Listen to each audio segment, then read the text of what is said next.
Walmart will now let suppliers test products in its customers' homes. According to Modern Retail, last Wednesday, Walmart launched a program in which verified customers can receive products at their homes, test them, and provide feedback to suppliers. The in-home user test program is for suppliers that pay to subscribe to its insights platform, Walmart Luminate, which the retailer recently renamed Scintilla in early February. Walmart Luminate researchers will help brands design surveys to collect customer feedback on new or existing products. Walmart will offer the test to customers from Walmart's Customer Spark community, an invitation-only group of Walmart shoppers the retailer has used to conduct surveys since 2018. And this is the put you on the spot question this week. I get a break finally this week. Wow. All right. Let's bring it, A&M. Here it is. Quote, investing in consumer research and direct usage testing is always a positive towards building more consumer-friendly products with higher probability of success. Is there a downside to CPGs doing this through Walmart versus third-party research agencies, such as increased risk of delisting if consumer feedback is initially poor? End quote. And what are your thoughts on that question?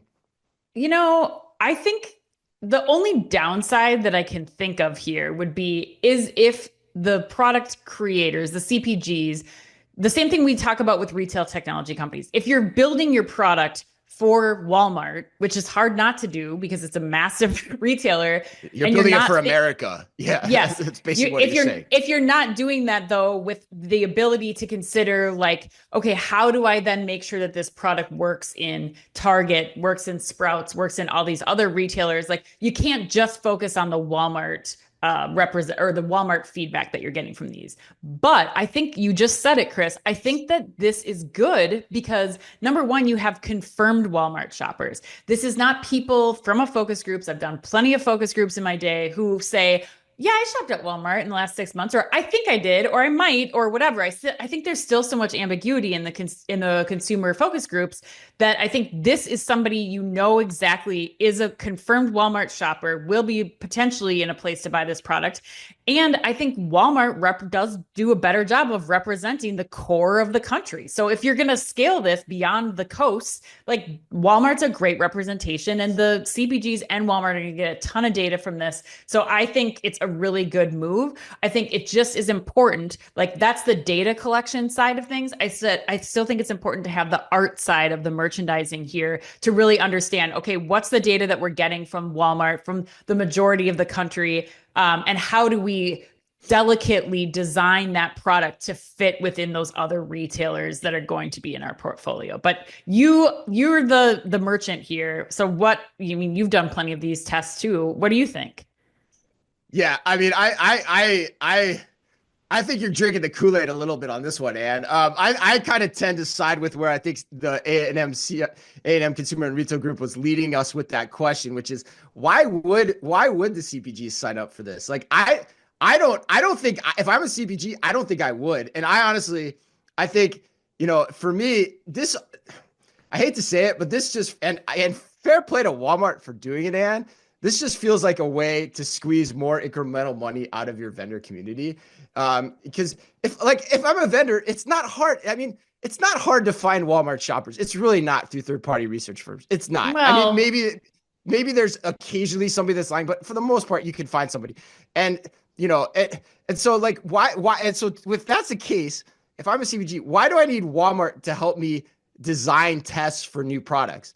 And the other part I don't like about this, which is different than the reasons that A&M gave for not liking it or potentially not liking it, is I don't want Walmart to get insight into the data that I'm collecting on what's working and not working with my new product development, because then they could go and take that and put that into their own private label development. Why would I want to do that? But they're going to do that anyway, right?